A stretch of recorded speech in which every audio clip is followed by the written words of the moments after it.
developing the game, and that's good for the players and the fans who love golf. Is there something you feel in the country that's changing because of everything you've done? Like, do you see young people buying in, and that in and of itself is going to be a game changer, not from the top down, but from the bottom up? Well, it's not everything that I've done. It's everything that we've done in Saudi Arabia.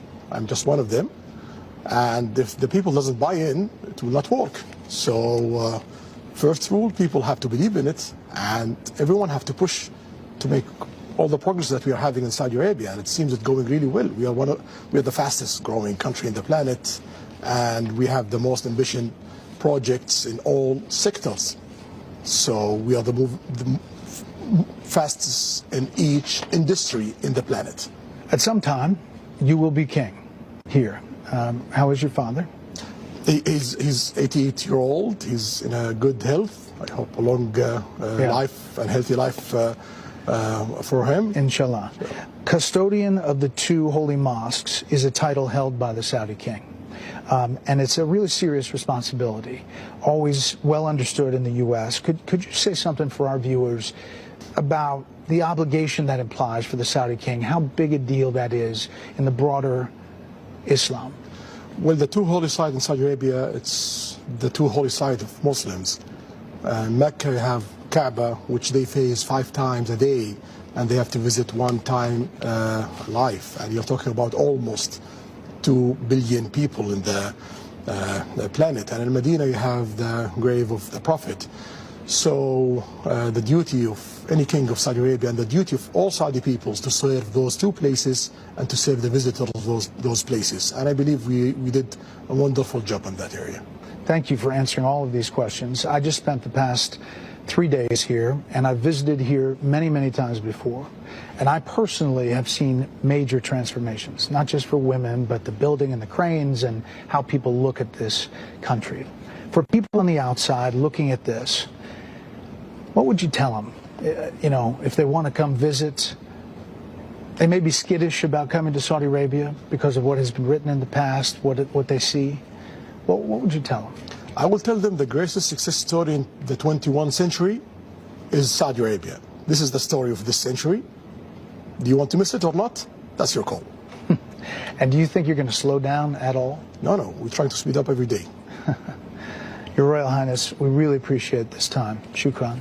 Thank you. Highness, this is Sindala, right on the water. This has to be exciting to see stuff happening. Yeah. This is one of a lot of islands that we're developing in the Red Sea. So now around 22 islands under construction. That's one of them. And more going to be announced.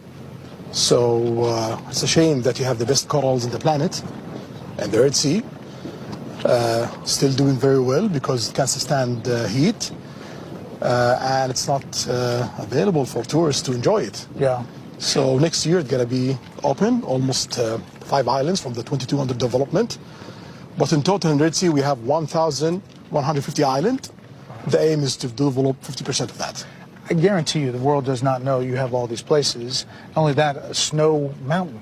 It's very close from here. We are hosting the Asian Winter Games in 29 in Saudi. Yeah, that's something got to change. What's Saudi? Saudi's not about just desert. You have forest in it, you have valleys, oases, tropical islands, mountain islands, sandy islands, corals, and you have snow. Yeah. So what do you do to blow off steam?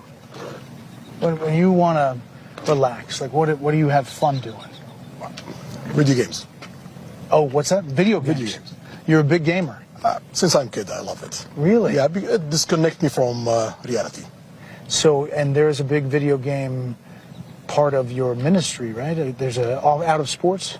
Esports is one of the most important things happening globally. It's the most one of the most growing industry in the planet. It grows by 30% every year. So the return of PIF investment, every year we have 15 to 25% of profit. So it's really amazing, and we don't want to miss that. Yeah. When you see, it's like beating Hollywood today. So one of the streamers on esport, he have more than 2 billion views, more than the biggest Hollywood movie. It's amazing. So it's serious. And you, to blow off steam, to do something, you get on a video game? get on it with my kids or my friend and just disconnect for a few hours. And if you're outside, what are you, a hiker? Hiker, diver, enjoying nature. That's the most thing I do outside. Golfer? This is a Robert Trent Jones Jr. golf course. Well, there's a lot of small things like golf, paddle, soccer, basketball, whatever, but the main thing is hiking and diving. So the handicap, is it... Handicap plus 36. It's horrible. That's what handicaps are for. Yeah. What are you looking forward to coming up? I mean, every day is something big for you, listening to your ministers. What are you looking to the next thing? So today we are trying to close a few things that we are aiming to close it at the first half of 2024. And then we're going to shift to implementation and starting preparation for Vision 2040 and announcing Vision 2040 in 2027, 2028. So that's the main thing that we are focusing on. And do you think that the perception of Saudi is changing? Do you sense that? Well, I hope that's happening. But for us in Saudi Arabia, we don't look at that. For us in Saudi Arabia, when we do change, we look to our needs, to our people needs, and to our economy needs. If it changed the perspective positively, great. Yeah. We really appreciate the time. Shukran. And we look forward to seeing where Saudi Arabia is by 2030 and beyond. دعوتك ربي ومن لي سواك فيا رب حقق دعاء من دعاك دعوتك والقلب في فرحة يناجيك يا خالقي في علاك وأنت البصير وأنت العلي يا مجيب الدعاء يا متم الرجاء أسألك بالذي يا إلهي نزل بحال المصطفى مع شديد القوى واسألك بالذي دك صلب الجبل الغنى والرضا والهدى والتقى والعفو ثم